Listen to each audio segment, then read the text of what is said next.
The human voice. It's the instrument we all play.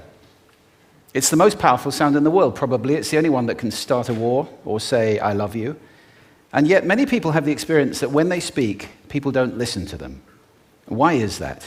How can we speak powerfully to make change in the world? What I'd like to suggest, there are a number of habits that we need to move away from. I've assembled for your pleasure here 7 deadly sins of speaking. I'm not pretending this is an exhaustive list, but these 7, I think, are pretty large. Habits that we can all fall into. First, gossip. Speaking ill of somebody who's not present. Not a nice habit, and we know perfectly well the person gossiping 5 minutes later will be gossiping about us. Second, judging. We know people who are like this in conversation, and it's very hard to listen to somebody if you know that you're being judged and found wanting at the same time. Third, negativity. You can fall into this. My mother, in the last years of her life, became very, very negative, and it's hard to listen. I remember one day I said to her, it's October the 1st today, and she said, I know, isn't it dreadful? It's hard to listen when somebody's that negative.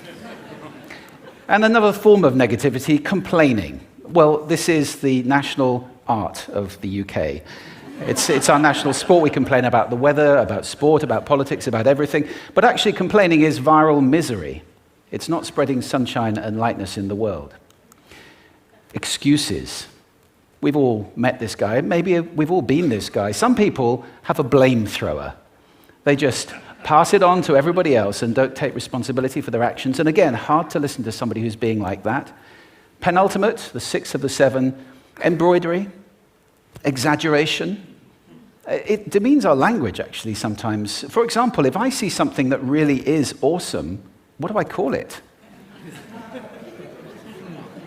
And then, of course, this exaggeration becomes lying, out and out lying, and we don't want to listen to people we know are lying to us. And finally, dogmatism. The confusion of facts with opinions. When those two things get conflated, you're listening into the wind. You know, somebody is bombarding you with their opinions as if they were true. It's difficult to listen to that.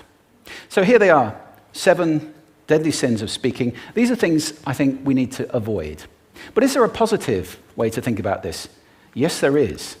I'd like to suggest that there are 4 really powerful cornerstones, foundations, that we can stand on if we want our speech to be powerful and to make change in the world. Fortunately, these things spell a word. The word is hail, and it has a great definition as well. I'm not talking about the stuff that falls from the sky and hits you on the head. I'm talking about this definition, to greet or acclaim enthusiastically, which is, I think, how our words will be received if we stand on these 4 things. So what do they stand for? See if you can guess. The H, honesty, of course. Being true in what you say, being straight and clear.